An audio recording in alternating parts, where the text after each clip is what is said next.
Hey guys, and welcome back to this channel. In this video I'll be showing you guys how you can create this fake diamond edit on your games on CapCut. I don't play Free Fire, I just got this off of a page on Pinterest because honestly I don't play it, and well, this is a tutorial just in case you want to trick people in thinking that you have a lot more diamonds than you have.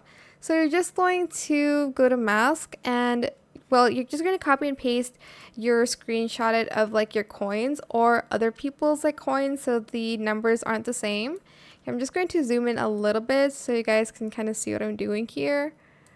And then we're just going to focus on just the numbers here. Obviously, you want them to be like different numbers so it's more believable. Go back to basic and you're just going to drag it to the right. If you want to make it a little bit more believable, you can feather out the edges, but not too much.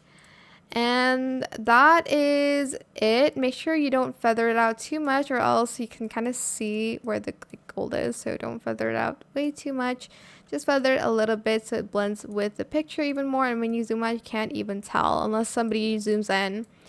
And yeah, that is it. Super simple. I hope it was helpful for you guys. Don't forget to like, comment, share, and also subscribe to this channel if you haven't done that already. If you have any more questions about this video, just leave it in the comment section down below. I will try my best to answer them all for you guys. And if you found this video helpful, please click the thanks button as well. That is it. Thank you so much for watching. Bye!